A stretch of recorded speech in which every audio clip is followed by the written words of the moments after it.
គ្នាថ្ងៃនេះខ្ញុំមកធ្វើពងទាក្លុកជាមួយបន្លែយកទៅអាំងក្នុង microwave បងប្អូនចានេះខ្ញុំមានពងទាខ្ញុំចំនួន3គ្រាប់ចំពោះបន្លែខ្ញុំមានពោតក្រហមស្ងោររួចជាងមួយមានការ៉ុតមានខ្ទឹមសមានខ្ទឹមក្រហមហើយនឹងស្លឹកខ្ទឹមហើយខ្ញុំមានសាច់ទូកមាន់តិចដែរតោះឥឡូវយើងទៅចាប់ដើមលាយគ្រឿងទាំងអស់គ្នា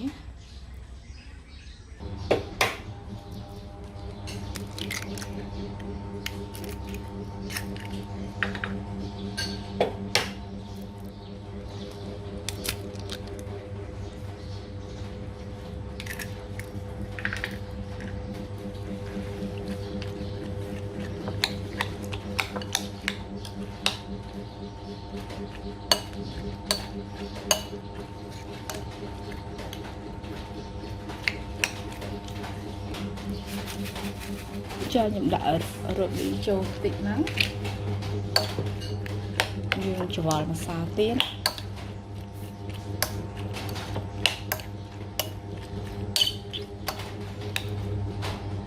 ចាក់ប្រេងអូលីវចូលតិច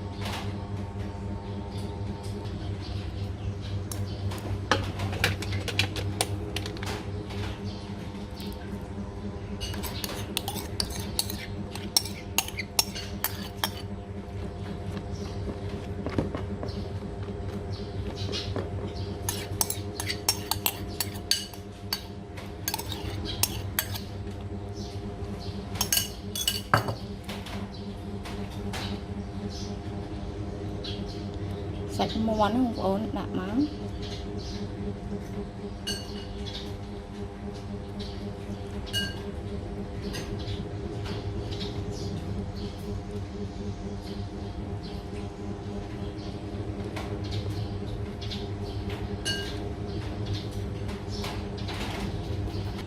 ចាឥឡូវខ្ញុំយកទៅដាក់ដុតហើយ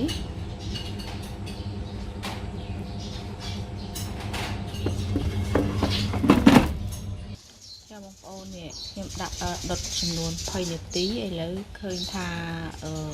ពងទារបស់យើងបានឆ្អិនល្អណាបងប្អូន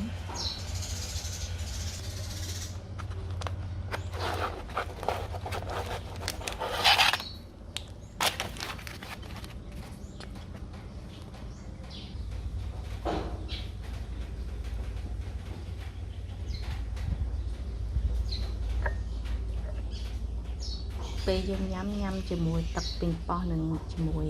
ទឹកម៉ាជីណេសចឹងណាញ៉ាំទៅជាមួយទឹកស៊ីអ៊ីវឆ្ងាញ់ណាស់បងប្អូន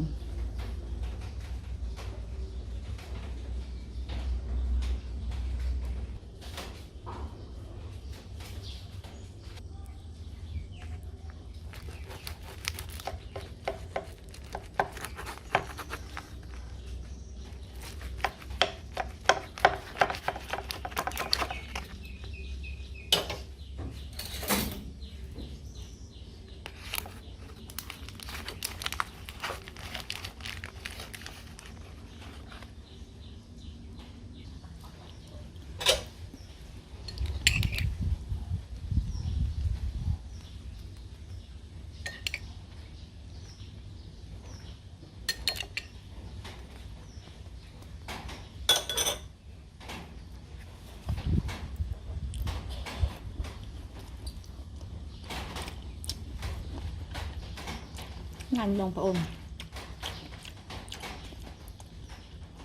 មិនថាយើងមានកូនអត់ចង់ញ៉ាំបាយញ៉ាំអីយើងឃើញចង់ឲ្យញ៉ាំ